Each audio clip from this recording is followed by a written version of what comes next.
संसारिसारम भुजगेन्द्रहारम कर्पूर गौरम।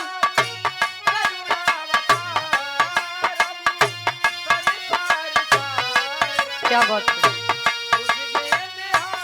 जियो।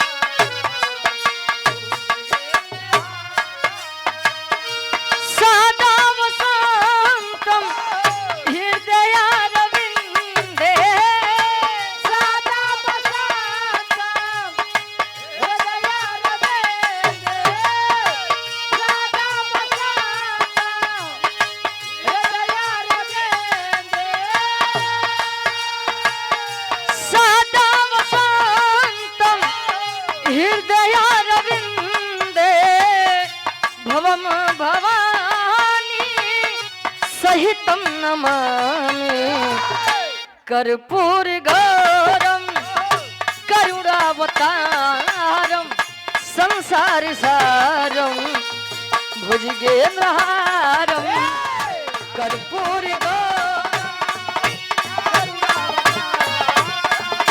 संसारिसारम भुजगेन्द्रहारम जियो।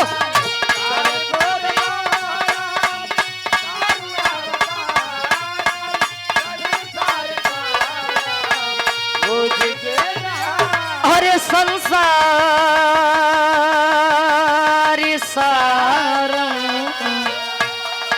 भुजगेन्द्रहारम।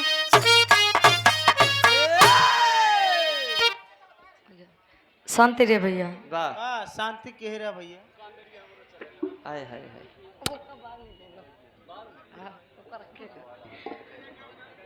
सर्वप्रथम वाह इस पावन पवित्र ऐतिहासिक धरा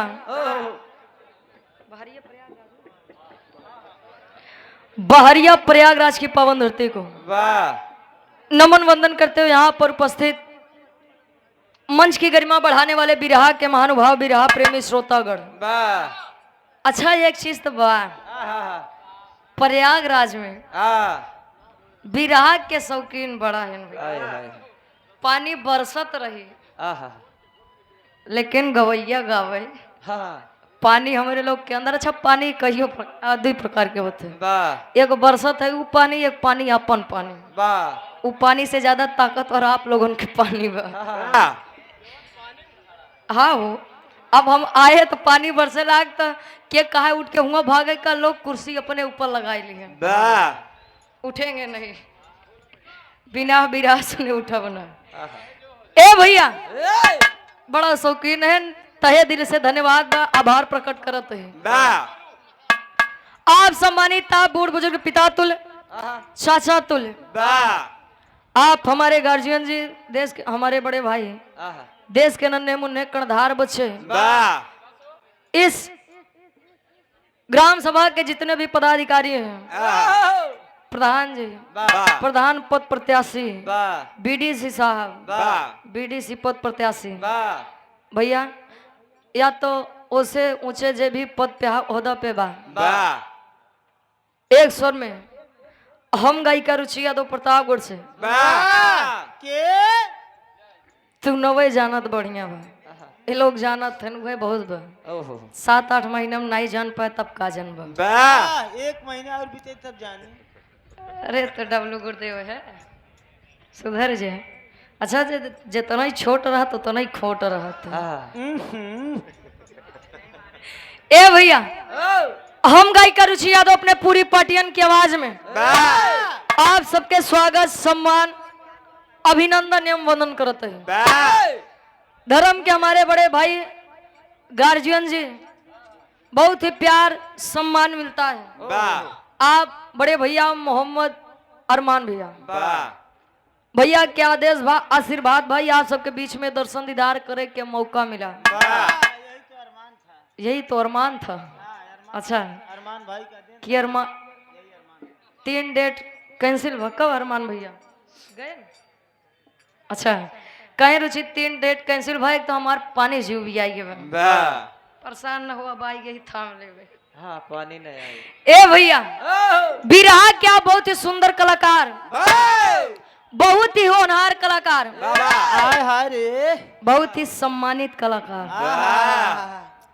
ए आप के प्रयागराज में बहरिया से, आप अभयपुर से, धर्म के हमारे चाचा जी आप राकेश यादव जी, चाचा के पूरी टीम के हमार नमन बा, वंदन बा, स्वागत बा, सम्मान बा। चाची कह रही से सुना दो। आज चाचा के हमार नमस्ते प्रणाम बता, चाचियों के बा। हाँ चाचा बताई दिए। हाँ इनहू वाली बतिया बताई दिए। बताया जाता है कोई भी शुभ काम करने से पहले अपने आराध्य, अपने इष्ट देवी देवता को याद कर लेना चाहिए। जैसे कहा थे काम बड़ा बढ़िया बना थे। आज यहाँ दौड़ प्रतियोगिता रखी बा, अच्छी बात है। जो हुनर आपके अंदर है उसे निखारना चाहिए, बाहर लाना चाहिए। नहीं तो कई कई लड़का ऐसा है कि हुनर काफी बा लेकिन शर्मवश आगे नहीं होते। अच्छा कुछ शर्मवश आगे नहीं होते तो कुछ माता पिता के दबाववश नहीं होते। बधाई बा, बधाई के पात्र हैं आप अरमान भैया जी।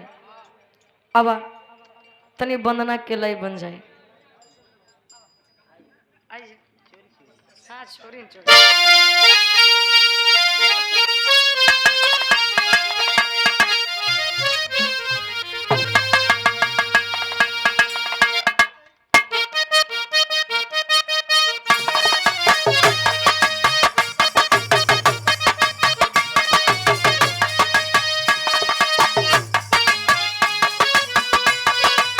क्या बात है।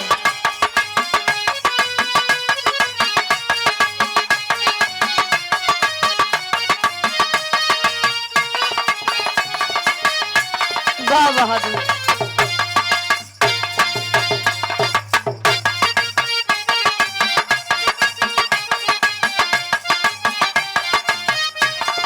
जियो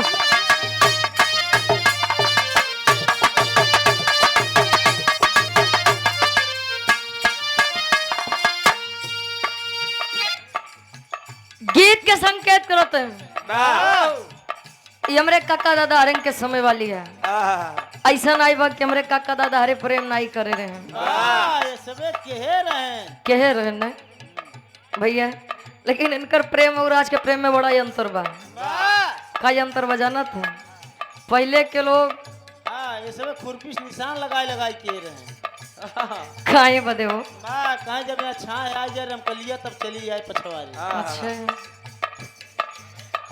पहले वाले दायरे में रहन, आज वाले बिना दायरे में हैं। कहे लइका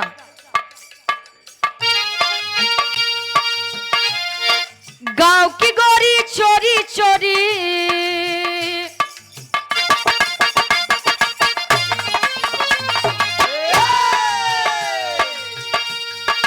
गांव की गोरी चोरी चोरी जब पन घट पे आए चुनरिया लहरी लहरी लहराए चुनरिया। जियो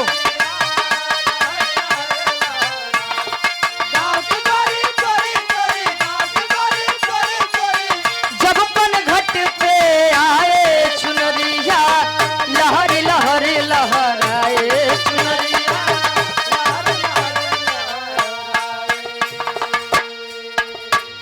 ई तमाम लाभ सबके समझे खातिर बुझे खातिर कहते हैं अगर दाल चावल के साथे चटनी चार सलाद मिल जाए, दूध चार कवर बेमन के खिया जाते हैं। या हिंदू धर्म में जितना मन ही नहीं ना ओसी ज्यादा तो देवी देवता है।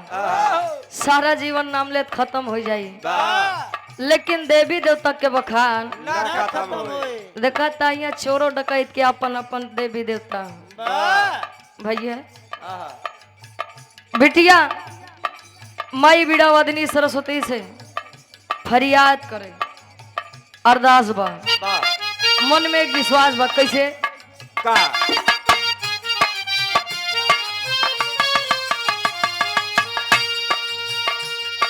जग की माता भाग्य विधाता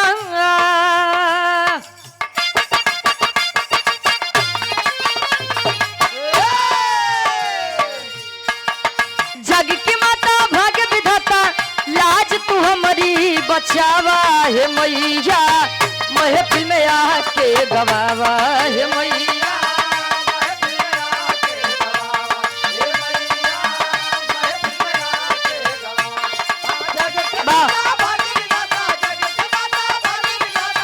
लाज तू हमारी बचावा हे मैया महफिल में आके गवावा हे मैया।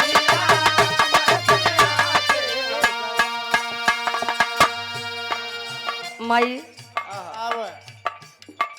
जगत जननी स्वरदायिनी बीड़ा वादिनी के नाम से आप जानी जाती हैं। हर महफिल में जैसे आई के लाज बचाओ भवानी, वैसे ने आप पवन पवित्र ऐतिहासिक धरा पे आवा आवा ये माई, बड़ी जरूरत बा तुहार। कहे अंतरक के पहले अंतर में बिटिया कहे। और आप हृदय के गार्जियन जी, परम आदरणीय परम सम्मानित आप नवीन यादव जी, जिला अध्यक्ष लोहिया वाहनी गंगा पार से, गार्जियन जी के द्वारा इस भाव को समझते हुए 500 रुपए का महान आशीर्वाद। एक बार जोरदार तालियों के साथ स्वागत सम्मान कर दीजिए आप गार्जियन जी का। बजाई ले जब भैया हरे अगले जन्म घूम घूम बजा बजा भाई रे। कहाँ हो? रोड पे स्टेशन पे वैसे बजाए तो तू नहीं यार भैया। बस बस बस जानिए। अंतरा के पहले अंताल में बिटिया फरियाद करे, अरदास करे का।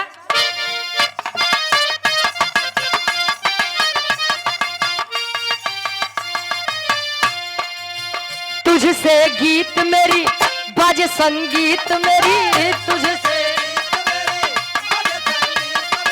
ए माई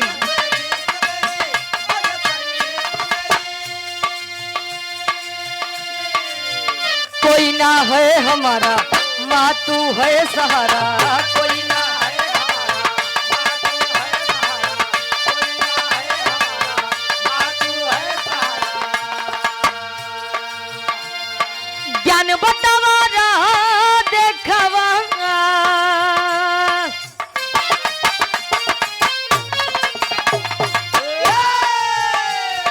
ज्ञान बतावा रहा देखवा, ज्ञान की ज्योति जलावा हे मैया महफिल में आके गवावा हे मैया।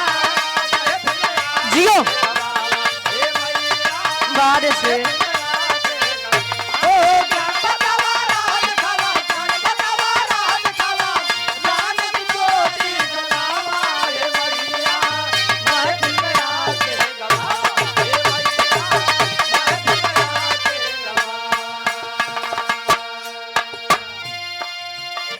तुझसे प्रीत मेरी बजे संगीत मेरी। अच्छा आज के समय इतना ज्यादा फितरती हो बा, इतना ज्यादा मतलबी हो बा, पड़ोसी पड़ोसी का चैन से 2 रोटी खाए नहीं दे चाह। अंधियारे में रहबा एक क्यों न देखी, बड़को हाइलोजन दुआरे लगवाए ले है, पड़ोसी के आँख तुरंत जाए रे यार अबे तक इतना अंधियारे में रहा तो हाइलोजनवा कहाँ से लगवाए से? लगवाई तो पाऊ ने लेकिन फोरब जरूर है कि हम काहे रात होई दे बस रात भर पड़ोसी अंदर का सोए बदे उठाइन ढला मारे फूट गया हाइलोजन का काहे अब तसल्ली मिली रहा सरऊ।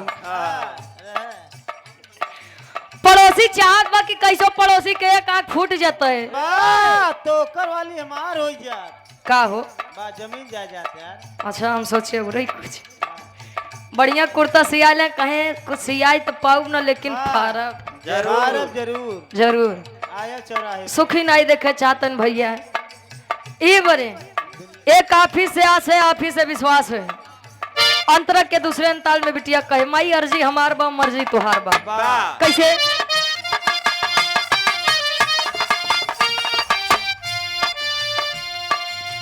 सुन के पुकारी आजा हंस पे सवारी आजा आवा माई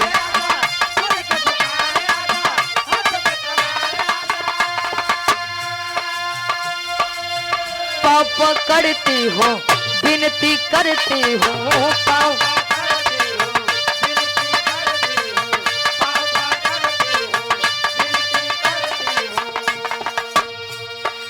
नैन निहारे बेटी पुकारे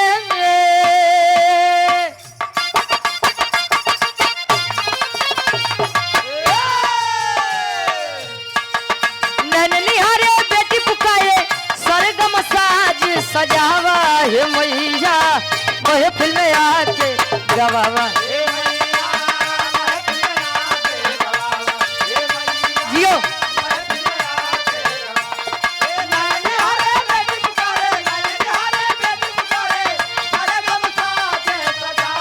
हे मैया गवावा